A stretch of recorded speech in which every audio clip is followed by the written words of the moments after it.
Atisa Manalo confirm na uli sa puksaan sa Miss Universe Philippines 2025. Hello Cruellas, mabuhay! This is Gaysal Ortega and welcome back to my YouTube channel.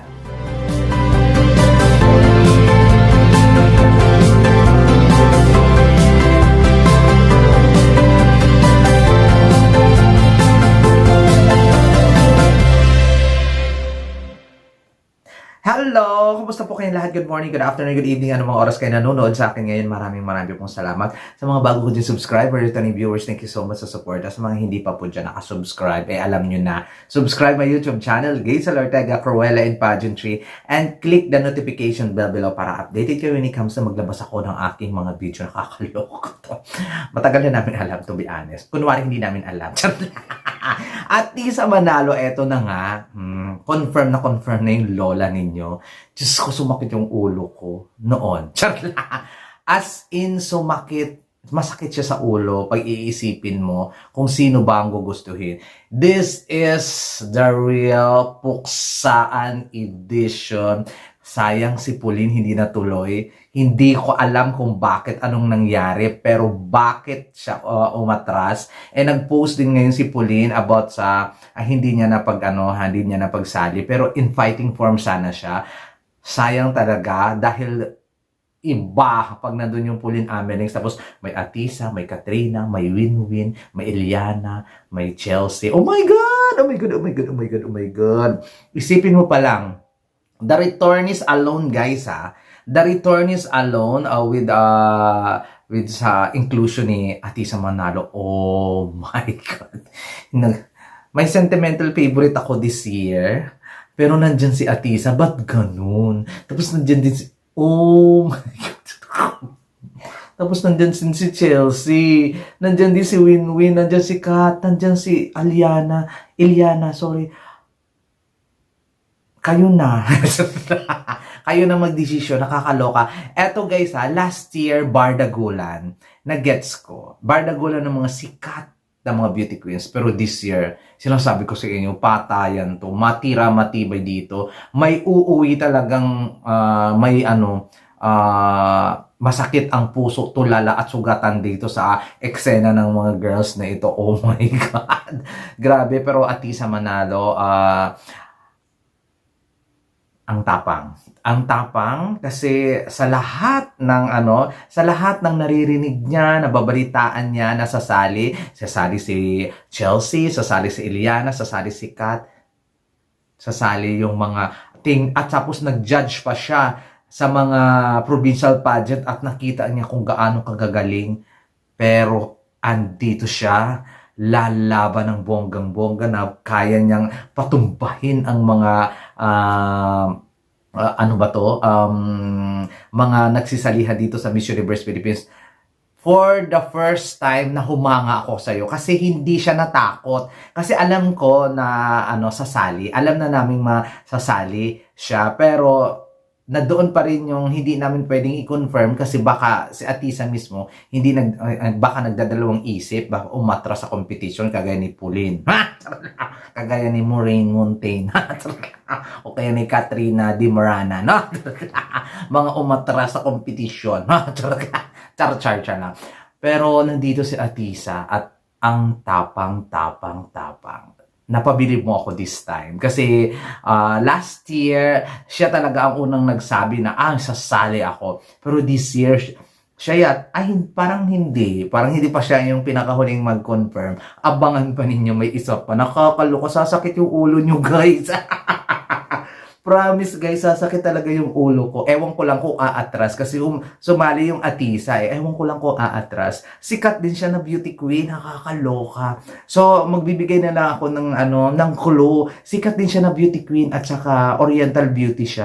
Actually kasama nga siya ni Atisa sa video. Pero hindi pa siya nagko-confirm. Alam ng magbida-bida ako na sasali siya, o diba? So, hayaan mo, malay mo umatras. Malay mo next year na lang sila maglaban ni Pauline. Charot lang po. Basta guys, I'm so happy talaga. Ngayon, hindi ko na alam kung sino yung gusto ko. Di ba Team Atisa ako last year? Team Atisa Chelsea ako last year. So ngayon hindi ko alam kung sino yung gusto ko kasi may sentimental favorite ako. Nandyan yung Chelsea Fernandez. Nandyan yung inclusive queen na si Winwin Marquez. Nandyan yung talakerang si Iliana Aduana. Nandyan si Atisa. Ano na? Tapos yung mga newbie, oh my God, oh my God ka na lang talaga. But, eto talaga, sobrang ang saya-saya ko kasi kasama dito sa edition na ito. Bardagulan edition, Puksaan edition, kasama si Atisa Manalo. Win or loss at sana naman this time, ipanalo niya na, di ba? At alam niya na siguro ang kulang, kaya hindi siya nanalo noong 2024. Siguro alam niya na ngayon kung paano makipagpuksaan. Kasi nung bardagulan, nakipagbardagulan siya, pero hindi siya umabot sa dulo. O, di ba? Naungusan siya ng bonggang-bongga ni Chelsea Manalo at saka ni Stacey Gabriel. This time, siguro alam niya ng team niya, ni Atisa mismo, kung anong kulang. Sana, di ba, bulong-bulong, o baka naman, di ba? Hindi ko kailangan sabihin dito, guys, kasi alam naman siguro ninyo kung ano yung pagkukulong ni Atisa when it comes to, di ba, sa mga bagay-bagay when it comes sa pageantry. So, sana ibigay this time, di ba? Nako! Alam mo ba yun? Pag wini-wish ko na sana ibigay na kay Atisa, tapos iisipin ko yung kalaban, sana ibigay din kay Winwin, sana ibigay din kay Aliana, sana ibigay din kay Chelsea, sana ibigay din kay Katigado. Kasi gutom din sila at pwede din silang mag-represent sa atin sa Thailand. Ay, ang sayo talaga nito. Nakakaloka talaga. Kaya, oh my God. Alam mo yung feeling. Ayan yung feeling, guys. Ang saya-saya sa mundo ng pageantry ngayon sa Miss Universe Philippines. At sana lahat ng malotlot dito sumali sa Miss Grand. Oh, nako, sayo-sayo tulogo. I'm so excited talaga. Actually, buhay ang dugo ko this time kasi nag-confirm sa Atisa kasi feeling ko kasi kung aabutin pa siya bukas, feeling ko magda-doubt na siya. Ano ba tawag doon?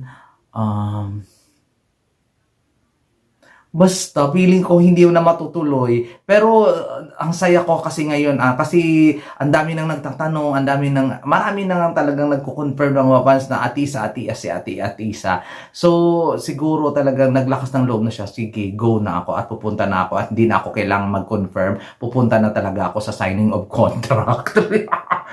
At, oh my God, hindi lang sila ang nagpupuksaan dito, guys. Yung mga Filipino community, nakita ninyo?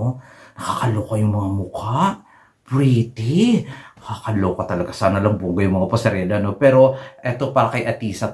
Itong video na to para kay Atisa. Support 100%. Oh my God. Bahala na kayo, guys. Kayo nang mahalang magdesisyon. Wag na kayo mag-away, ha? Alam natin, puksaan talaga to. Kasi pamumuksa talaga yung mga fans ni Atisa. For sure, di ba? Nakakaloka. Ano ba? Nakakaiyak. Promise, guys, nakakaiyak yung paglaban-laban nila kasi last year kasi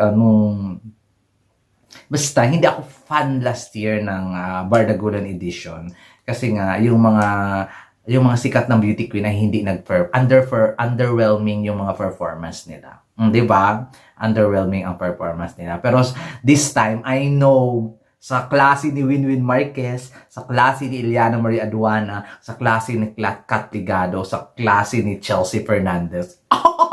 Ito talaga, yung bardagulan na puksaan sa stage. Alam mo yun, kembot dito, hindi ka pwedeng mag dito, malingat ka dito kasi yung iba, sasampulan ka. Ganun ang level ngayon. Kasi yung last year, kasi sila Tiffany Hanson, Christy McGarry, sino ba yung mga nagbabalikan ng mga beauty queen last year?